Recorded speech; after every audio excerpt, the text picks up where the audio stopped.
A very good evening to all the class 10th appearing students. कैसे हैं आप सभी? बढ़िया। तो बच्चों आज हम लेकर के आए हैं केमिस्ट्री का फर्स्ट चैप्टर का पहला लेक्चर। पहला चैप्टर सबको पता है क्या है भाई? Chemical reaction and equation. तो उसी के बारे में बात करनी है हम सभी को आज, ठीक है। और केमिस्ट्री में कुल मिलाकर के आपके चैप्टर हैं 5। बहुत सारे टॉपिक्स जो हैं वो रिड्यूस भी कर दिए गए हैं, तो स्किप तो नहीं कर पाऊंगा मैं उन टॉपिक्स को, क्योंकि कई बार क्या होगा हमारे साथ कि उन टॉपिक्स के बिना हम आगे वाले टॉपिक पे नहीं पहुंच पाएंगे। तो कोशिश करेंगे हम कि उन टॉपिक्स को भी कवर कर लें, ठीक है। पढ़ाई चल रही है आप लोगों की, आई मीन पढ़ रहे हो। देखो थोड़ा सा प्रॉब्लम होती है खुद से पढ़ना, खुद से खुद को मोटिवेट करना, मैं समझ सकता हूं प्रॉब्लम है। इवन आपके ही साथ नहीं, पूरी दुनिया के साथ ही प्रॉब्लम है। आप इकलौते नहीं हो, दुनिया भर में जितने भी स्टूडेंट्स पढ़ रहे हैं सारे स्टूडेंट्स के साथ ये प्रॉब्लम है। तो आपको मोटिवेट करना है खुद को, और मोटिवेट करते हुए पढ़ाई करनी है, और पढ़ना ही पढ़ना है, और वीडियोस को लगातार देखते ही रहना है, ठीक है। और कोशिश किया करो कि वीडियो को लास्ट तक देखा करो, तो तुम लोगों के लिए ज्यादा बेनिफिशियल रहेगा। So myself Rakesh Yadav and well I am your physics and chemistry teacher. पहचानते हैं सारे लोग? स्टार्ट करें पहला लेक्चर। ओके, सो यहां लिख रखा है पहले से मैंने केमिकल रिएक्शन एंड इक्वेशन, ये हमारे चैप्टर का नाम है। इस चैप्टर में क्या क्या पढ़ना है बच्चों हमको? सर जो आप पढ़ा दो वो पढ़ लेंगे। अरे मैं पढ़ाऊंगा उतना ही जितना कंटेंट में दिया है भाई, हैं? नहीं तो फिर कहोगे सर क्या क्या पढ़ाने लगे, क्या क्या बता रहे हो आप, ऐसी बिना मतलब की चीजें जो किताब में नहीं दी हुई होती वो आप पढ़ाते हो। ऐसा नहीं है बच्चों, सबकी जरूरत है, सबका काम है ना। तो केमिकल रिएक्शन से स्टार्ट करें, चलो ठीक है। कंसंट्रेशन बनाए रखना, देखते रहना, जो चीजें ना समझ में आए उसके लिए कमेंट सेक्शन खुला हुआ है, कभी भी कमेंट कर सकते हैं आप। ओके, केमिकल रिएक्शन किसको कहते हैं? What is called chemical reaction? बेटा केमिकल रिएक्शन को ऐसे भी लिख सकते हैं आर एक्शन, ठीक है। और इतना लंबा लिखने के आर एक्शन के बाद लिख दूंगा मैं, तो आप समझ जाना क्या लिखा हुआ है, reaction. So what is chemical reaction? So it is the transformation of chemical substance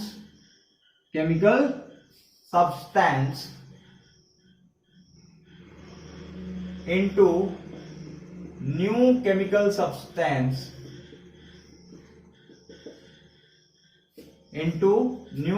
substance by making or breaking of bonds between different atoms। देखे क्या लिखा हुआ है फटाफट? It is the transformation of chemical substances into new chemical substances by making और breaking of bonds between different atoms. लिखा हुआ है कि ये ट्रांसफॉर्मेशन है। कैसा ट्रांसफॉर्मेशन है ये? सब्सटेंस का ट्रांसफॉर्मेशन। कैसे सब्सटेंस का ट्रांसफॉर्मेशन? केमिकल सब्सटेंस का ट्रांसफॉर्मेशन। केमिकल सब्सटेंस का ट्रांसफॉर्मेशन होता है नए तरह के केमिकल सब्सटेंस में, और ऐसा किन वजहों से होता है कि बेटा जो पहले वाला केमिकल सब्सटेंस है उसके एटम्स के बीच में जो बॉन्ड होगी वो टूटेगी, और टूट करके उसके एटम्स रीअरेंज होंगे, और रीअरेंज होकर के नए तरह के प्रोडक्ट का, नए तरह के कंपाउंड का, नए तरह के केमिकल सब्सटेंस का फॉर्मेशन करेंगे। आ रही बात समझ में? या नहीं आ रही? मैंने कहा कि ये ट्रांसफॉर्मेशन है किसका? केमिकल सब्सटेंस से केमिकल सब्सटेंस का। बात समझना, केमिकल सब्सटेंस से केमिकल सब्सटेंस का ट्रांसफॉर्मेशन है ये, ठीक है।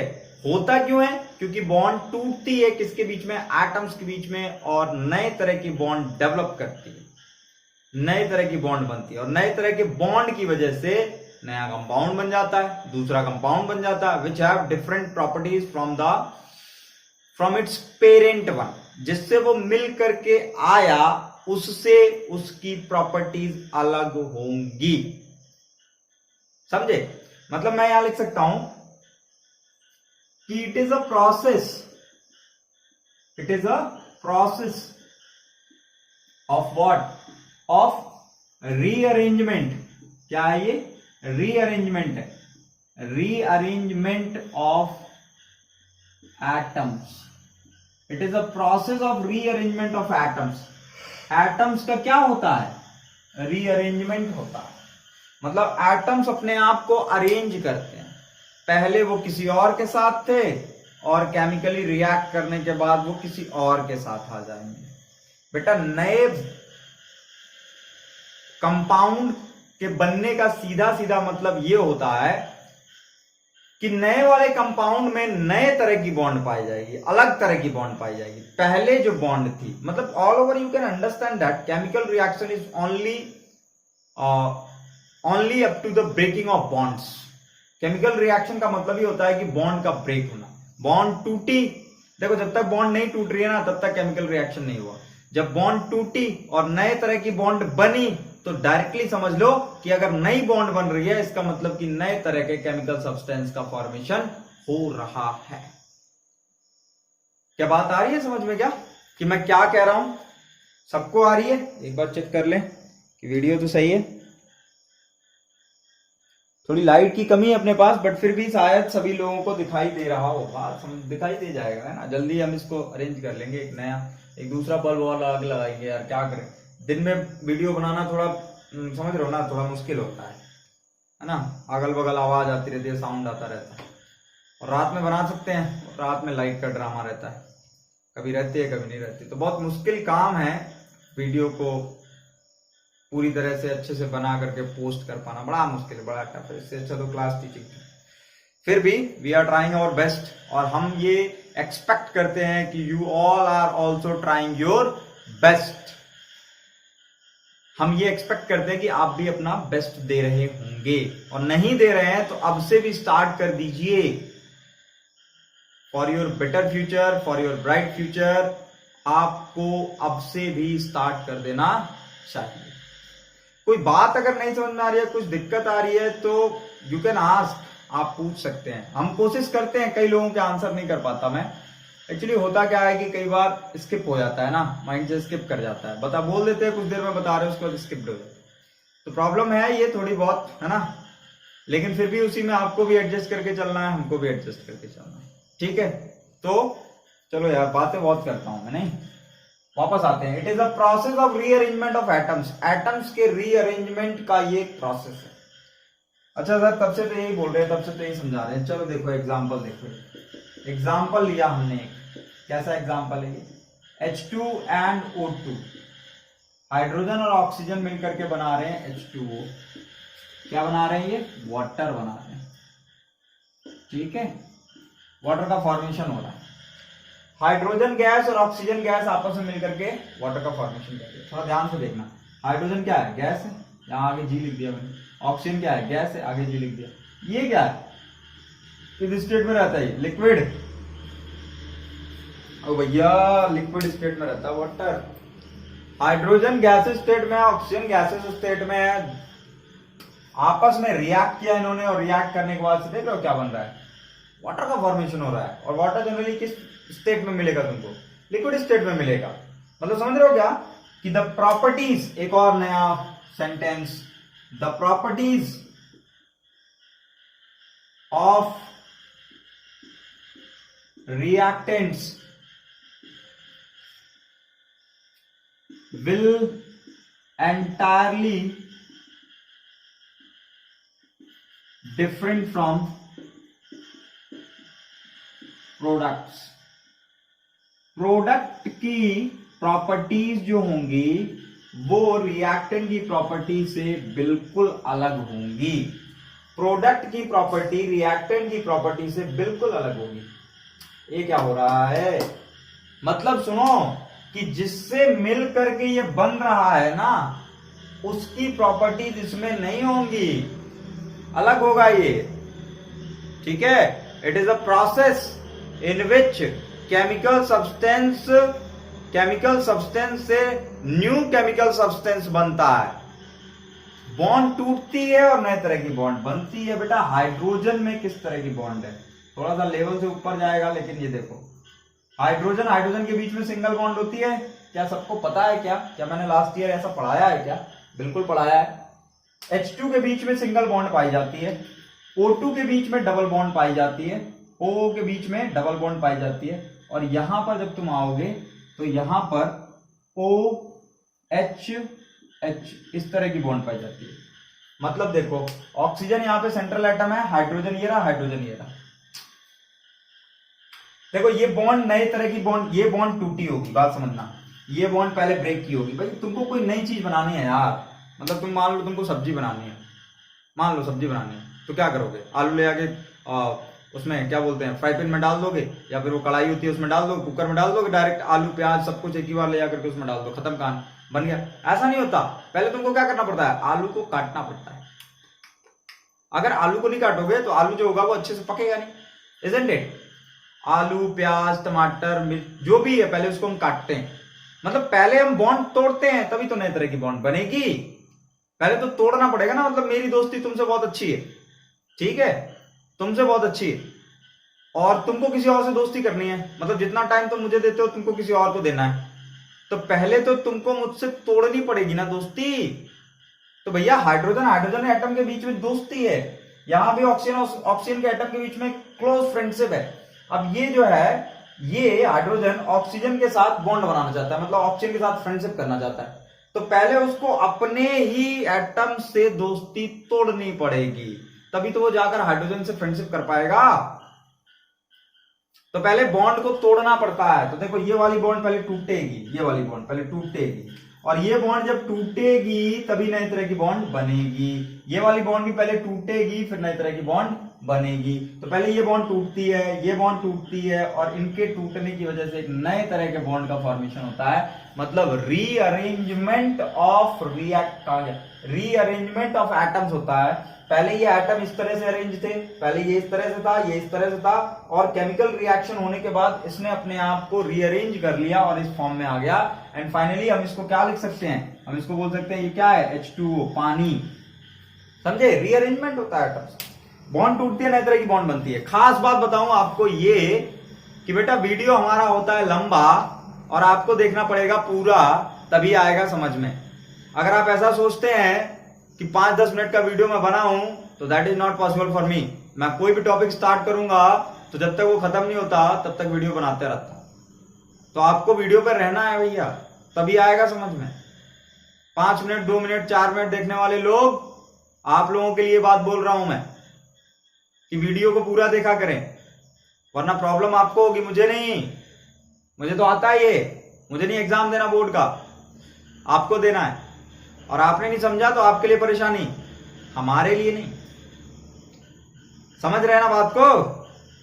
तो वीडियो पूरा देखा करो यार, देखोगे समझ आएगा, अच्छा लगेगा। अगर अच्छा नहीं लगता तो बता दिया करो कि प्रॉब्लम है सर, तो जो भी प्रॉब्लम होगी कोशिश करेंगे उसको सॉर्ट आउट करें, ठीक है। तो खास बात ये कि नए तरह के बॉन्ड का फॉर्मेशन हुआ और एक नया कंपाउंड बना। ये जो कंपाउंड है, ये जो केमिकल सब्सटेंस है, इसकी प्रॉपर्टी इससे अलग होंगी। क्या होंगी? अलग होंगी। बात आ रही समझ में सबको? अलग होंगी। So this is what your chemical reaction is.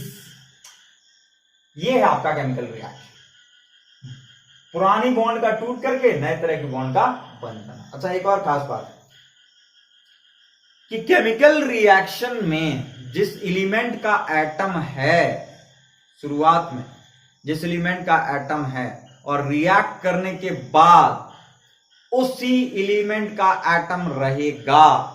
ऐसा नहीं है कि एलिमेंट का एटम चेंज हो जाएगा। मतलब मैं कह रहा हूं कि रिएक्टेंट साइड अगर ऑक्सीजन का एटम है तो जब वो रिएक्ट करेगा हाइड्रोजन के साथ तो पानी में भी, वाटर में भी वो ऑक्सीजन का ही एटम रहेगा, ऐसा नहीं है वो किसी और का एटम हो जाएगा। समझे? मतलब तुम सब्जी काट के बना दिए तो आलू आलू ही रहेगा, टमाटर टमाटर ही रहेगा, मिर्ची मिर्ची ही रहेगी भाई। ऐसा नहीं है कि आलू टमाटर बन जाएगा, टमाटर मिर्ची बन जाएगी, ऐसा नहीं होता। मतलब जिस एलिमेंट का एटम रिएक्टेंट साइड है उसी एलिमेंट का एटम प्रोडक्ट साइड भी रहेगा। समझे? फटाफट स्क्रीनशॉट ले लो। पानी दो थोड़ा, पानी पानी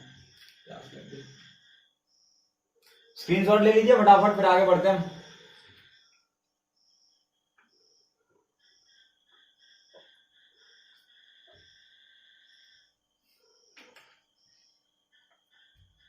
रफ करें।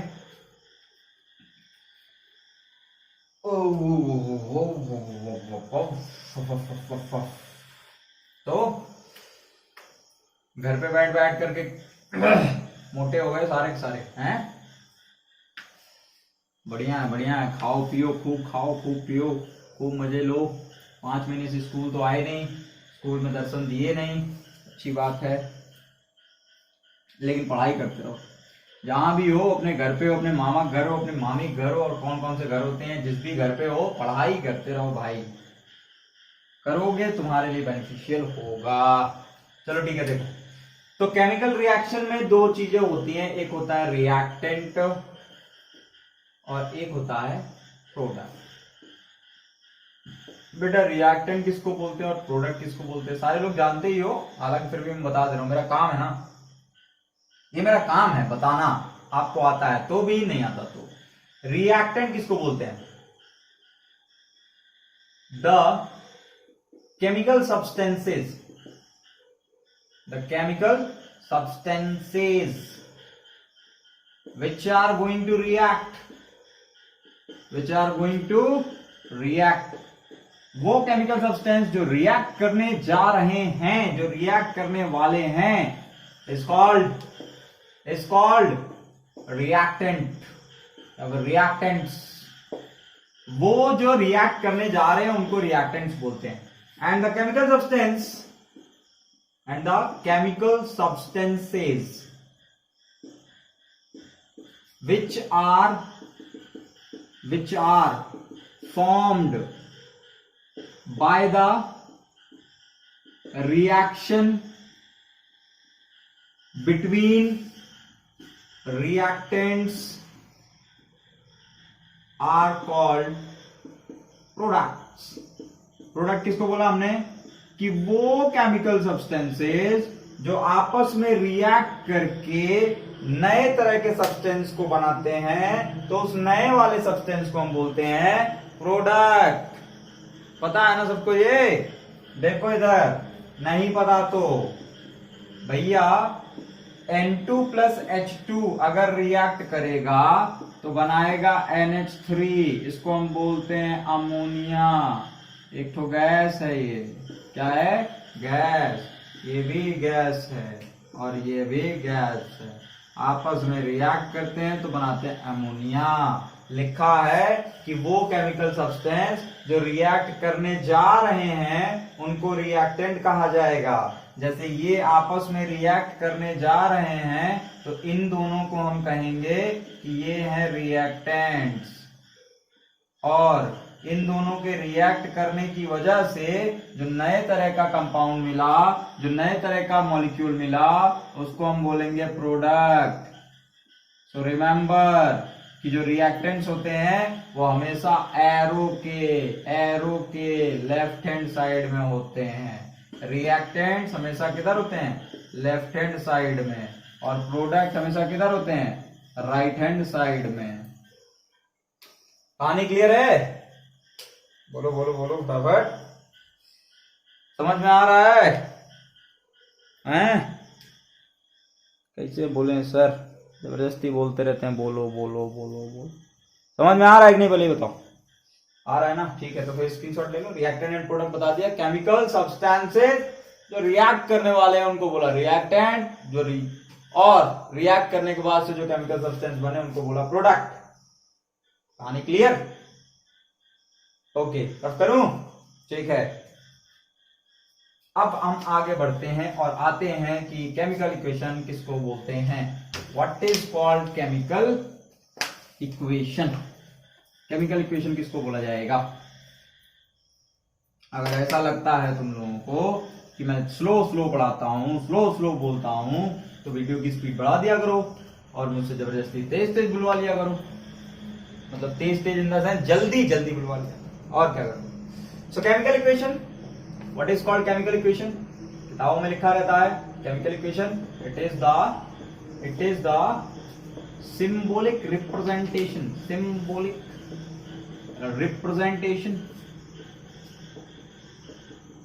of atoms or molecules which are participating in chemical reaction। सही लिख रहा हूं ना?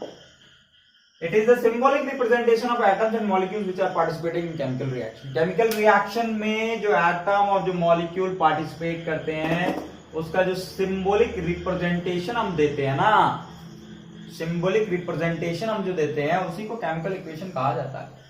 ठीक है, और दूसरे शब्दों में लिखूं कि it is an expression,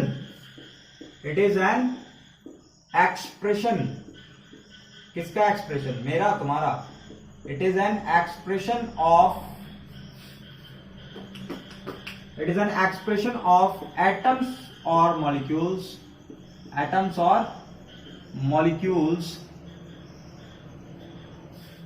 which gives us what?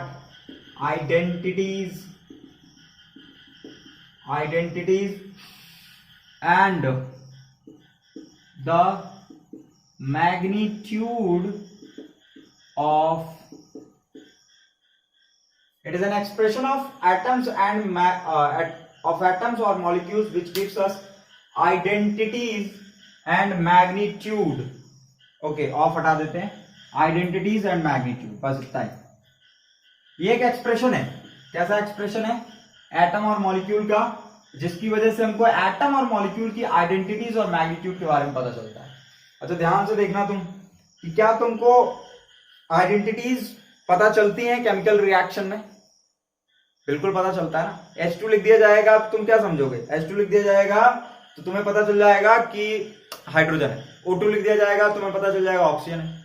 N2 लिख दिया जाएगा, तुम्हें पता चल जाएगा नाइट्रोजन, है ना। Such like that, fluorine, chlorine, जो भी, मतलब उसका एक सिंबल है और उसकी मदद से हम उसकी आइडेंटिटी पता कर सकते हैं और साथ में मैग्नीट्यूड और क्वांटिटी। मैग्नीट्यूड बोलो या फिर बोलो क्वांटिटी।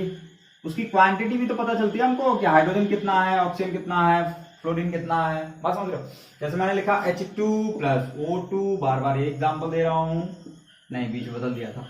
1 मोल, यहां से देखो, 1 mole of H2, 1 mole of H2A, and this is what 1 mole of O2, so it gives 1 mole of H2O। लेकिन क्या ये सही है? नहीं, गलत है।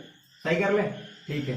2H2, 2H2, अब सही है। रिएक्शन को बैलेंस कर दिया हमने। आधे से ज्यादा लोग जानते होंगे बैलेंस करना, फिर भी मैं सिखाऊंगा कि बैलेंस कैसे करते हैं।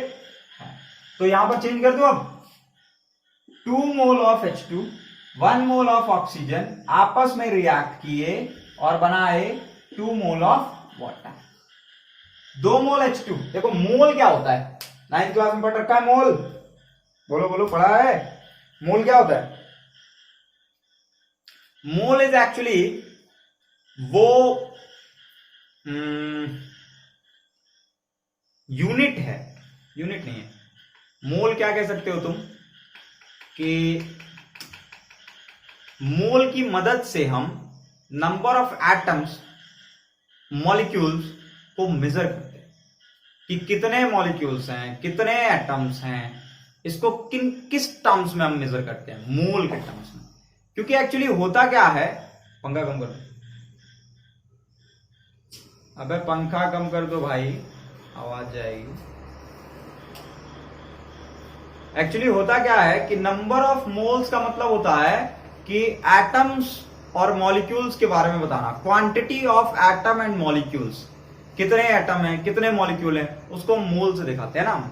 अवोगाद्रो नंबर याद है तुम लोगों को? अमिटियो अवोगाद्रो ने दिया था मोल का कंसेप्ट, है ना। मैंने बताया तुम लोगों को 1 mole is equal to 6.022 into 10 to the power 23 atoms, याद है? 6.022 into 10 to the power 23 atoms एक मोल बराबर होता था। नहीं याद है तो याद कर लो भाई, उसमें क्या है। तो मैंने कहा कि 2 मोल H2, यहां से तुमको क्वांटिटी पता चल रही है, ये 2 आगे लिख दिया गया तो तुमको पता चल रहा है ना, 2 मोल ऑफ H2, मतलब हाइड्रोजन के 2 मोल, 1 मोल ऑक्सीजन का, आपस में रिएक्ट करके 2 मोल वाटर का बना रहा है, मतलब तुमको क्वांटिटी पता चल रही है। दूसरी चीज पता चल रही है कि ये हाइड्रोजन है, ये ऑक्सीजन है, वाटर है। तो एक ऐसा एक्सप्रेशन जो हमको आइडेंटिटी और क्वांटिटी के बारे में बताकर जाता हो, उसको हम बोलेंगे केमिकल इक्वेशन। क्या कहेंगे? Chemical equation. बात सबको समझ में आ गई? बोलो बोलो बोलो, समझ में आया तो स्क्रीनशॉट ले लो, फिर आगे बढ़े। समझ में आया तो स्क्रीनशॉट ले लो फटाफट, फिर आगे बढ़ते हैं। ओके, रफ कर रहा हूं मैं नाउ। अब अगर तुमसे कोई पूछे कि बताओ भाई, कई बार ऐसा होता है कि 2 एटम्स, 2 अलग अलग एटम्स, एलिमेंट के एटम को हमने आपस में रिएक्ट करवाने की कोशिश की, लेकिन वो रिएक्ट हुए नहीं। मैनी टाइम्स ऐसा होता है, जैसे मान लो तुमने 2 मेटल ले लिए, दोनों मेटल को अगर तुम आपस में रिएक्ट करवाने की कोशिश करोगे तो क्या होगा? वो रिएक्ट नहीं करेंगे। बात समझ रहे हो? तो कई बार क्या होता है कि हमको पता नहीं चलता कि रिएक्ट किया या नहीं किया। बात समझे? कई बार हमको पता नहीं चलता कि रिएक्ट किया या नहीं किया। तो मैं अब तुमको कंडीशन बताऊंगा कि किन कंडीशन के बेसिस पे तुम कह पाओगे कि हाँ रिएक्शन हुई या नहीं हुई। मतलब हम कह सकते हैं कि there is some certain things which indicate whether the reaction has occurred or not. ठीक है? So 7 things which indicates whether the reaction has occurred or not. ऐसी 7 चीजें बताएंगे जिससे जो हमको बताकर जाएंगी कि रिएक्शन हो रही है या नहीं हो रही है। ठीक है, 7 चीजें। तो पहला है फॉर्मेशन ऑफ बबल्स। कई बार रिएक्शन कराओगे तो बबल बनेंगे, जैसे कार्बन डाइऑक्साइड गैस जब बनती है ना तो बबल का फॉर्मेशन होता है। ठीक है, उसको इवरसेंस रिएक्शन बोलते हैं। जहां कहीं भी कार्बन डाइऑक्साइड गैस बनेगी तो बबल्स का फॉर्मेशन होता है, उसको इवरसेंस रिएक्शन बोला जाता है। होता क्या है कि जिस कंटेनर में गैस बनी, वो कंटेनर क्या करेगा, कुछ देर के बाद से वो गैस जो होगी ना वो सैचुरेट हो जाएगी और बबल्स का फॉर्मेशन होना बंद हो जाएगा। मतलब जब कभी तुमने 2 मान लो कि रिएक्टेंट्स लिए, उनको आपस में मिलाया और उसके बाद तुमने देखा कुछ बबल्स बुलबुले टाइप बन रहे हैं, तो तुम समझ जाना कि रिएक्शन हुई है। समझे? उसके बाद सेकंड है हमारा चेंज इन कलर। 2 रिएक्टेंट्स लिया आपने और उनको आपस में मिलाया, और अगर उसका कलर चेंज हो गया तो भी समझ जाना कि रिएक्शन हो रही है। ओके, तीसरा है प्रोडक्शन ऑफ लाइट। अगर कोई रिएक्शन करा रहे हो आप और उसमें से अगर लाइटिंग आ जाए तो भी रिएक्शन हुई है। फोर्थ, चेंज इन वॉल्यूम में चेंजिंग आ जाए।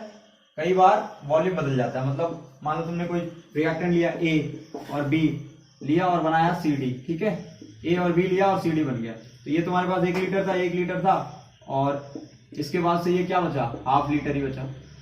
बात समझे क्या? AB तुमने लिया, A लिया 1 लीटर, B लिया 1 लीटर और बना क्या, ½ लीटर। मतलब वॉल्यूम चेंज हो गया।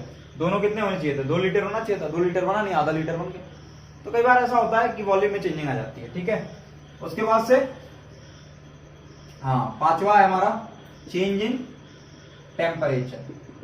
टेम्परेचर में बदलाव।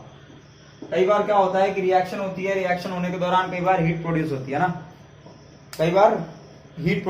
ठीक है, और हीट के प्रोडक्शन की वजह से हम कह सकते हैं कि रिएक्शन हुई, मतलब टेम्परेचर चेंज हो जाएगा। मतलब जब रिएक्शन तुम कराओगे ना रिएक्टेंट्स का आपस में, तो कई बार क्या होता है कि जो हमारा कंटेनर होता है, जो वेसल होता है, वो गर्म हो जाता है ना। तो जब कभी गर्म हो जाए तो आप समझ दो ना कि रिएक्शन हो रहा है। उसके बाद से नेक्स्ट है चेंज इन स्मेल और टेस्ट। चेंज इन स्मेल और टेस्ट। जो स्टार्टिंग में आपने रिएक्टेंट लिया था उसका स्मेल कुछ और था, बाद में कुछ अगर आपने रिएक्ट कराया और कुछ नए तरह का स्मेल आ रहा है, कुछ नए तरह का स्मेल आ रहा है, तो आप समझ जाना रिएक्शन हुई। उसके बाद नेक्स्ट है और लास्ट है फॉर्मेशन ऑफ प्रेसिपिटेट, पीपीटी का फॉर्मेशन। कुछ गाढ़ा गाढ़ा जाकर के नीचे बन जाना, मोटा मोटा दही दही, देखिए तुमने दही गाढ़ी होती है ना, और उसी तरह कुछ गाढ़ा जाकर के बन जाना, तो उसको केमिस्ट्री भाषा में क्या बोलते हैं? प्रेसिपिटेट बोलते हैं, प्रेसिपिटेट। तो अगर ऐसा हो जाए तो भी रिएक्शन हो रही है। So all over there is 7 condition, 7 condition है जो हमको बताएंगी कि रिएक्शन हुई या नहीं। अगर इनमें से कोई भी एक हो रहा है तो इसका मतलब रिएक्शन हो रही है, इसका मतलब बॉन्ड टूटने और नए तरह के बॉन्ड बनने का सिलसिला जारी, बॉन्ड टूटने और नए तरह के बॉन्ड बनने का सिलसिला जारी है। अगर इनमें से कोई भी एक हो रहा है तो बता दिया मैंने, बबल्स का फॉर्मेशन हो, कलर में चेंजिंग आए, या फिर लाइट का प्रोडक्शन हो, या फिर वॉल्यूम कम ज्यादा हो जाए, या फिर टेम्परेचर में बदलाव आए, गर्म हो जाए, ठंडा हो जाए, जो भी, या फिर स्मेल में चेंजिंग आ जाए, टेस्ट में चेंजिंग आ जाए, और या फिर पीपीटी का फॉर्मेशन हो, फॉर्मेशन ऑफ प्रेसिपिटेट। प्रेसिपिटेट को बेटा ऐसे भी लिखते हैं पीपीटी, ठीक है, या फिर पीपीटी का कुछ गाढ़ी चीज नीचे आकर के बने। तो अगर इनमें से कोई एक भी सेटिस्फाइंग है तो रिएक्शन हो रही है, अगर नहीं है तो रिएक्शन नहीं हो रही। बात समझ रहे हैं? तो वीडियो हो गया 31 मिनट का, लगभग इनफ। आधे ज्यादा लोग तो देखते ही नहीं हो यार, कितनी बार कहेंगे देखा करो, समझ में आएगा, वरना फिर दिक्कत होगी। फिर आप ये मत कहना जब दोबारा स्कूल खुले तो फिर आप कहोगे सर हमको समझ में नहीं, हमने तो देखा ही नहीं, हमने ये नहीं किया वो नहीं किया। ठीक है, फिर बाद में हम आपको वीडियो ही दिखाएंगे फिर। तो बेटा देखते रहो, टाइम क्यों बर्बाद कर रहे हो, क्यों वेस्ट कर रहे हो अपना टाइम, यूटिलाइज करो यार। ठीक है, तो मिलते हैं अगले लेक्चर में। फिर किस बारे में बातें करेंगे हम? ये जो कंडीशन आज मैंने बता रखी है आपको, सिर्फ इंट्रो दिया है, और इसके बारे में आप लोग पढ़ करके आएंगे अगले वीडियो तक। आप इसके बारे में पढ़ लेंगे, फिर मैं विद एग्जाम्पल के साथ आपको ये बताऊंगा। And after that we will discuss about the balancing of an chemical equation and what is the need of balancing a chemical equation. Later on we will discuss types of chemical equation which is basically 5, और उसके बाद फिर हम rusting और corrosion के बारे में बात करेंगे। चैप्टर खत्म, मतलब मोस्ट प्रोबेबली 4 लेक्चर में, 4 लेक्चर में हम ये चैप्टर कंप्लीट कर देंगे, because it is very small chapter ना, बहुत छोटा चैप्टर है। तो 4 लेक्चर लगने वाले हैं हमको इस चैप्टर को कंप्लीट करने में। बने रहिए हमेशा हमारे साथ, वीडियोस देखते रहा करिए, ख्याल रखिए अपना, अपनी फैमिली का, और पढ़ाई लगातार करते रहो। थैंक यू, फिर मिलते हैं अगले वीडियो में।